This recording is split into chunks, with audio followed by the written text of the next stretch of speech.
Bonjour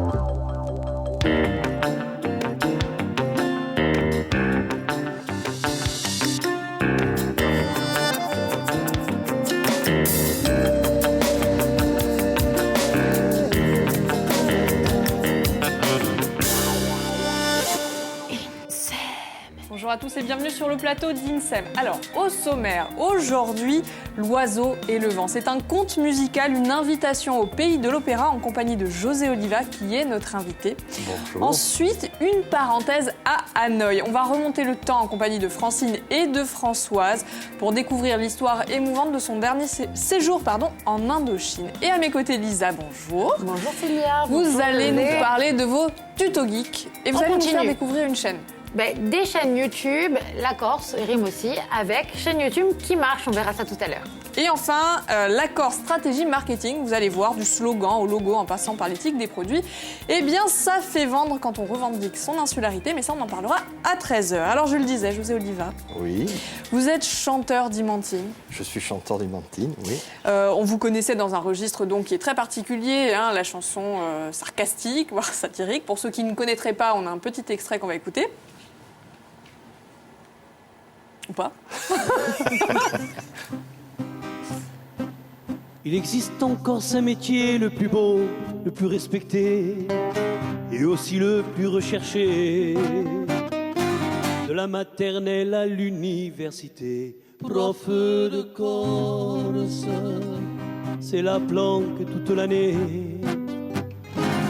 Prof de Corse, c'est l'art de pouvoir se cacher dans les couloirs, on ne les voit jamais passer, toujours en retard, pas d'une heure mais d'une journée. Voilà, donc là, la gagne, hein, c'est votre registre. J'ai l'impression de travailler, là, ça me fait un effet. Je suis désolée.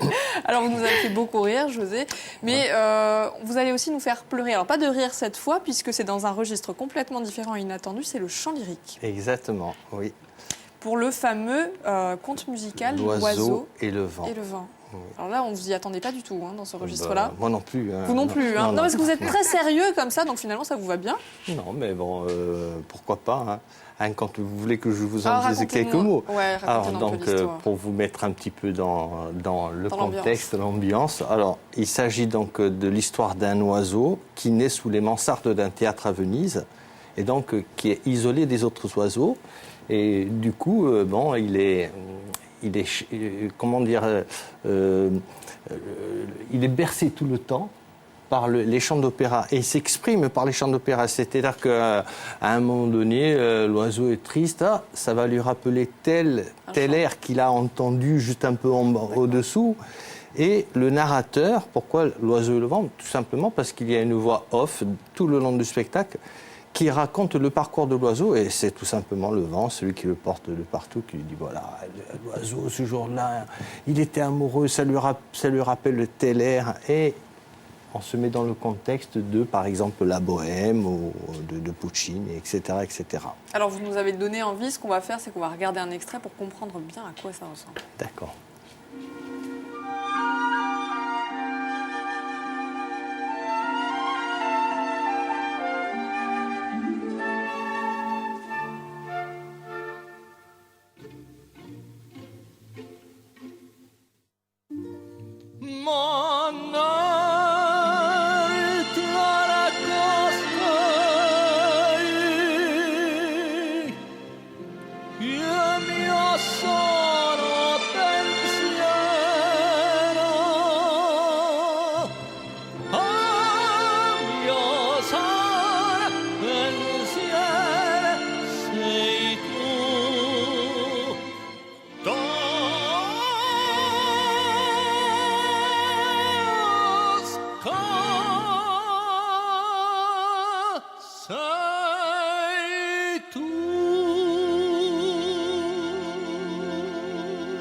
Un registre inattendu, je ne pensais pas si bien dire. Bah oui. Le temps s'est arrêté là un petit peu. Merci, merci. Donc c'est vous qui avez construit ce spectacle, qui est un spectacle à la fois chant, lumière, musique, c'est très complet. Exactement. Vous êtes seul sur scène? Je suis seul sur scène. Pas pour la prochaine fois, puisque ce sera la prochaine fois, ce sera le 29, on va dire, pour le spectacle, le véritable spectacle à l'Albor. D'accord, voilà. Et comme c'est dans un théâtre et pas dans une église comme d'habitude, il va y avoir une danseuse, Alba, que je salue, et puis donc mon ami Robert Arcapat, qui va mimer le vent. Alors, vous l'avez dit, 29 et 30 à l'Albor, première représentation sur scène au théâtre. Oh oui, ouais. Alors que jusqu'à présent, vous tourniez soit dans des églises, soit exactement. Dans des festivals en extérieur. Parce qu'en fait, dans les églises, on est déjà dans un cadre, puisque vous avez vu d'après le costume, on est à Venise, donc 17e, 18e siècle, donc la période baroque. Et donc, on est déjà dans un cadre un petit peu particulier. Là, dans un théâtre, il faut remplir, il n'y a pas de décor. Alors, il y a des vidéoprojecteurs derrière qui nous mettent un peu dans l'ambiance et tout. Ben, on verra bien. Tricher.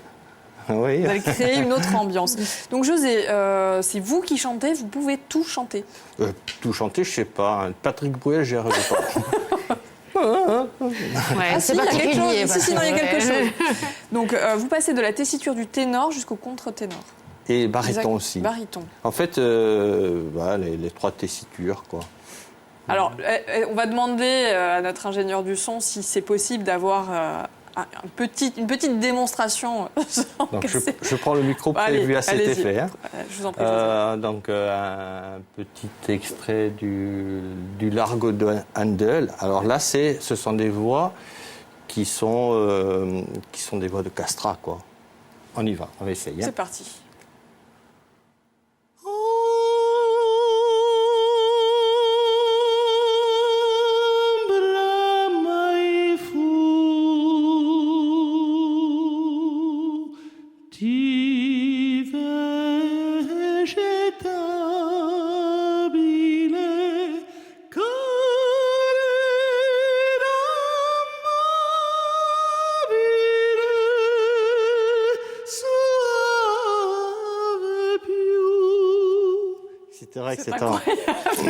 C'est C'est superbe. Vous étiez captivé. Oui. Je voyais ça dans vos yeux. J'étais dans une église. Ça. Alors, est-ce qu'on peut, dans la foulée, avoir le contre-exemple par exemple, alors il y a des voix de baryton. Par exemple, Amarilli mia bella, non credio del mio cor, etc. Puis voix de ténor. Hein. Manari tra la costa, il mio solo pensiero sei tu. Tosca,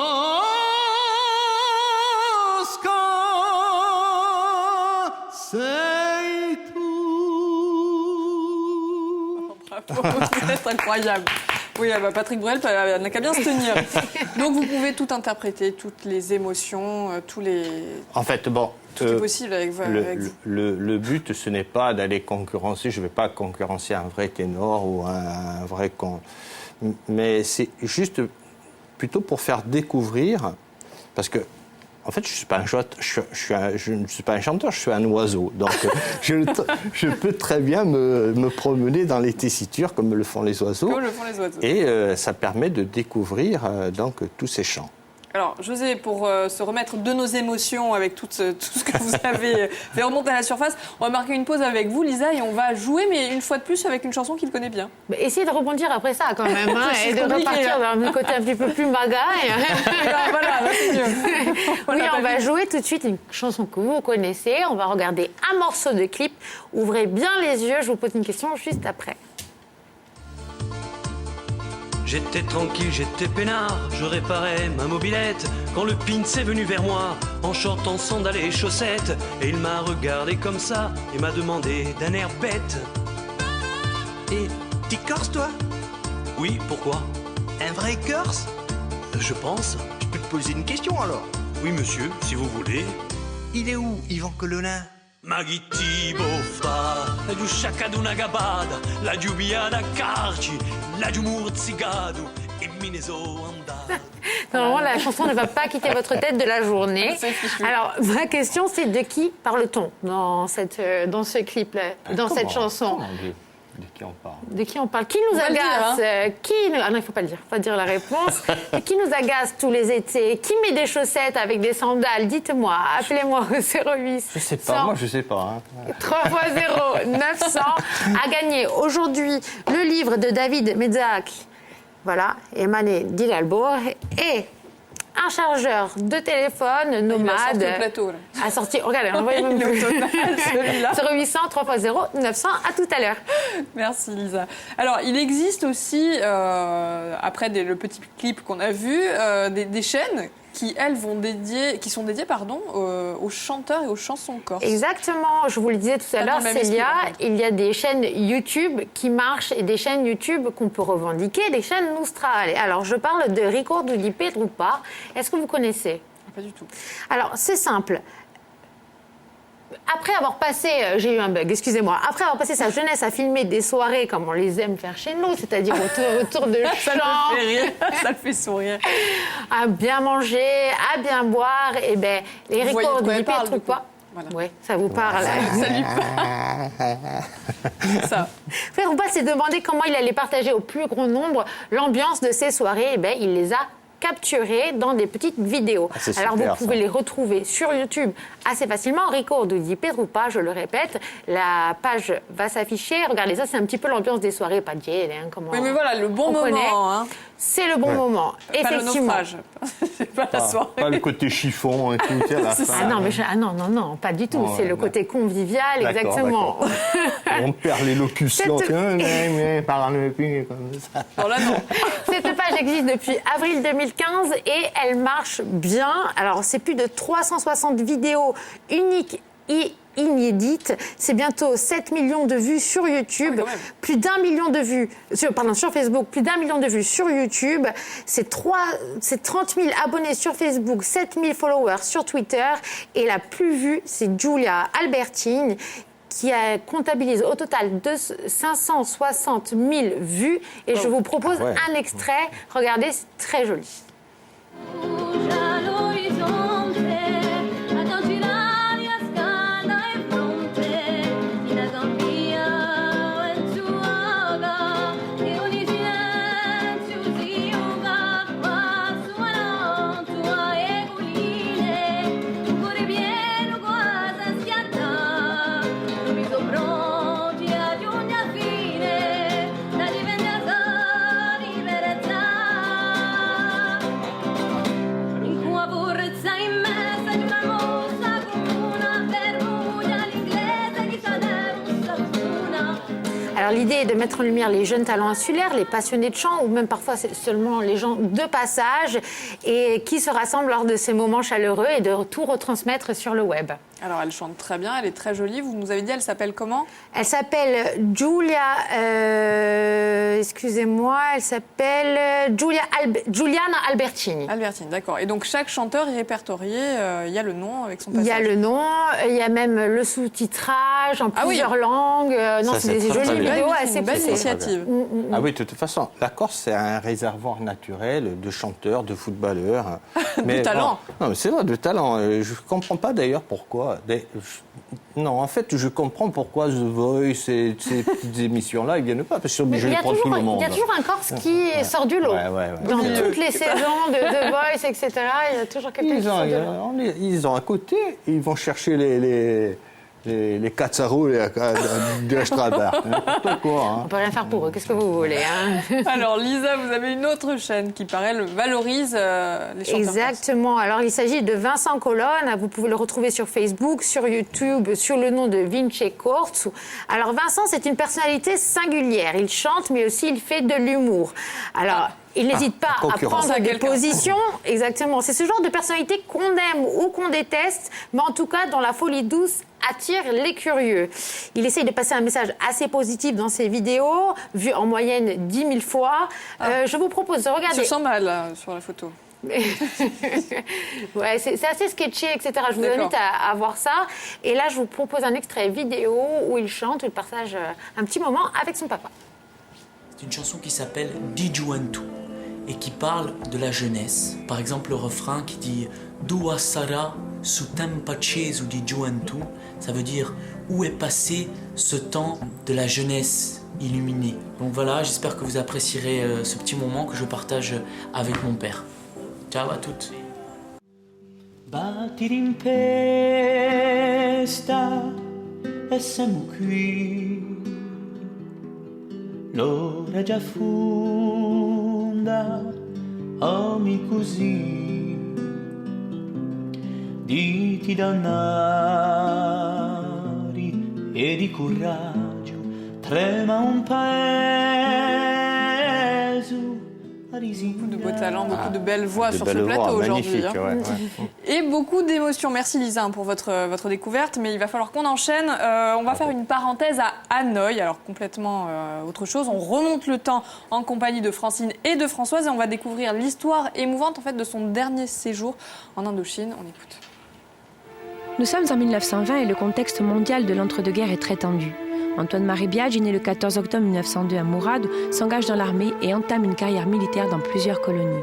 Sa fille, Françoise Vico Biaggi, nous fait faire un bond dans l'histoire de ce soldat corse et de ce dernier voyage en Indochine le 30 juin 1939. Françoise, parlez-nous de ces 6 années et demie de bonheur passé dans cette maison à Hanoï. Alors cette maison d'Hanoï, effectivement, c'était le bonheur.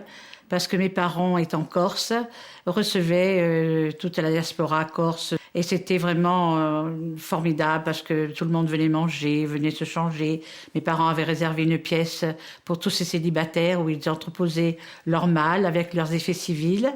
Et quand ils venaient, ils prenaient leurs effets, ils les faisaient repasser, prenaient des douches, voilà, ils étaient comme chez eux. Et c'était la maison du bonheur. D'ailleurs, souvent ils disaient on pourrait mettre Hôtel Biaggi. Donc là, Françoise, il y a une première alerte, première menace japonaise d'attaquer. Que décide de faire votre père ?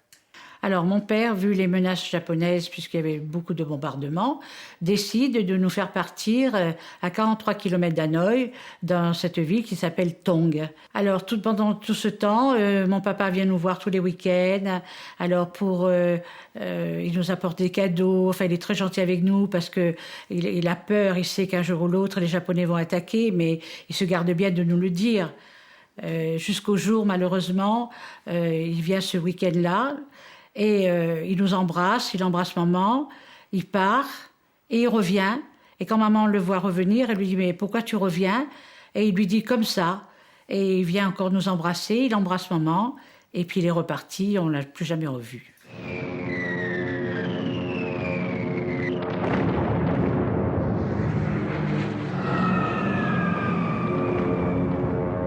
Le 9 mars 1945, on dormait, hein, et c'est notre boy qui, affolé, arrive dans la maison et il crie à maman « Madame, vite partir, il y a des canons, des bombardes, il ne faut pas rester là, vite partir !» Alors, le seul endroit où on pouvait aller, c'était au pensionnat des religieuses, qui était à quelques mètres, disons 1 kilomètre, voilà. Donc, vous êtes au pensionnat des Bonnes Sœurs, caché, mais qu'en est-il de votre père ?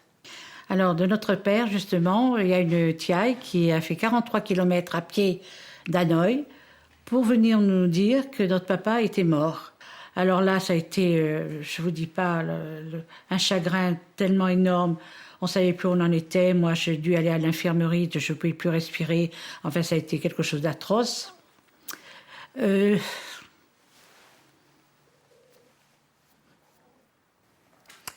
puis, il y a cet deuxième ordre que vous recevez, de quitter le pensionnat et vous allez... Voilà, et alors là, au bout d'un mois, on reçoit l'ordre de partir, de rejoindre Hanoï. Donc, votre mère en profite pour demander l'autorisation d'aller voir ce qu'il reste dans cette maison que vous aviez à Hanoï. Quand elle est arrivée dans notre maison, qui était criblée de balles, il n'y avait plus rien, tout avait été volé. Et elle arrive dans sa chambre, et qu'est-ce qu'elle voit dans sa chambre ? Le crucifix qui était encore accroché au mur. Et là, alors, ça a été vraiment une émotion intense. Tout avait été pillé, sauf ce crucifix qu'elle avait eu en cadeau de mariage. Et là, quelque temps après, on exhume votre père pour le reconnaître définitivement, comment ça se passe? Voilà. Donc mon papa, quand il a été exhumé par des Corses, pour être sûr que c'était bien mon papa, ils avaient prélevé sur son corps un morceau de pull que maman lui avait tricoté, ses embouchures, il y avait un crayon, il y avait un canif, il y avait des galons aussi. Alors ils ont rassemblé tout ça et ils ont dû donc l'amener à maman pour lui demander est-ce que c'est bien des objets qui appartenaient à votre mari. Et là, elle a dit oui, effectivement, c'était bien à lui. Donc on était sûr que c'était vraiment le corps de mon papa. Françoise, qu'est-ce que vous tenez dans vos mains? Alors dans mes mains, je tiens une pensée que mon papa m'a offert un jour, avant que l'on parte pour Tongue. Il est venu, il s'est agenouillé et m'a dit « Tiens, je t'offre cette pensée et promets-moi de la garder toute ta vie. » Et donc, je me demande comment j'ai pu la préserver, et parce que vu tous les événements après qu'on a subis, bien je l'ai gardée et je l'ai toujours avec moi dans mon porte-monnaie, elle ne me quitte jamais. Mon papa, c'est mon héros. Mon papa, mon héros. C'est très touchant. Très, très belle histoire. Très émouvant. Ça va être compliqué d'essayer de se remettre de ses émotions. Moi, après. j'arrive derrière avec ma météo et comme ce machin.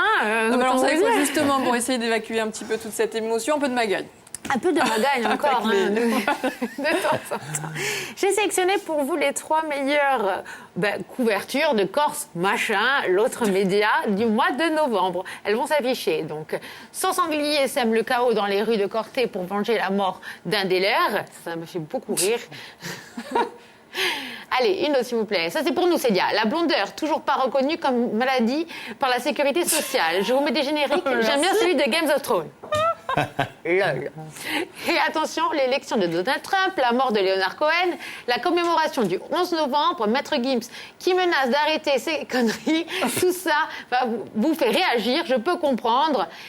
Mais personne ne parle sur le fait que Corse Machin ait dépassé les 30 000 abonnés, et cela en 11 mois. Bravo, belle mentalité, et bravo à Corse Machin. Oui, bravo à Corse Machin.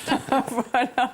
Ils excellent dans l'art de la magagne. C'est ça. Ouais, ils sont très très bons, c'est très rigolo. Voilà. Un petit récap rapide du temps, Lisa. Oui, bien sûr, quand même. Non, je vous en prie. Alors, le temps est très nuageux sur la façade occidentale et en montagne, mais le reste restera sec. Le vent atteindra 60 km/h sur le Cap Corse, 50 km/h dans l'extrême sud. D'ailleurs, ailleurs, il sera plus calme. Les températures seront de 19 degrés à Bastia, 20 degrés à Calvi et 21 à Ajaccio. C'est 4 degrés au-dessus des normales de saison. Oui, c'est vrai qu'il fait particulièrement doux en ce moment. On ne se croirait pas en novembre. Non, absolument pas. Merci Lisa pour ces précisions. Alors, on rappelle L'Oiseau et le vent, José Oliva. C'est un conte musical qui va reprendre... Pour adultes. Pour adultes, oui, voilà, parce qu'il y a une petite anecdote. On est convaincu que c'est pour enfants, mais pas que. Non. C'est vraiment pour les enfants, mais voilà, au départ, il y a un pas pour les spectacle enfants. qui est dédié pour les enfants le matin, mais en fait, c'est vraiment pour adultes. Venez nombreux le 29. Amen. Oui, 29-30, donc au théâtre. Voilà, ouais. Le 29-30, c'est le matin pour les enfants. Et le 29, c'est vraiment le vrai spectacle. Donc 18 chants, 30 musiques et même davantage, vous me disiez. Oui, il y a pas mal de musique. Je ne sais plus, je ne me rappelle plus, je crois que 38 ou 36. Et vous avez tout orchestré. Tout assemblé. Tout assemblé. Tout assemblé. Tout assemblé. Alors, on reviendra rapidement sur une dernière anecdote si on a le temps. Mais vous allez devoir vous plier à l'exercice du questionnaire avec Lisa. Ça sera assez simple, José. J'ai quelques questions. À mon avis, vous aurez les réponses assez facilement. Est-ce qu'on peut rire de tout? Oula. On peut rire de tout, mais ce n'est pas sans danger. Avec l'ouverture des frontières aujourd'hui, ce qui faisait rire dans tel pays peut froisser dans un autre pays. Donc je pense qu'il faut le faire avec parcimonie et puis dans le respect des traditions de l'un et de l'autre. Est-ce qu'il y a des chansons des Mantini, justement, qui ont été vraiment mal perçues? Quelle est la chanson qui a été le plus d'entrée de jeu, à mairie, on nous a arraché les affiches. Ouais, vous avez arrêté, hein, on n'est pas comme ça. Et en plus, on ne les citait pas. C'est ça qui était bizarre, ils se mettaient dans le sac tout seuls. Il n'y avait pas marqué Bastia. Et enfin, pensez-vous que le peuple corse est celui qui a le plus d'humour?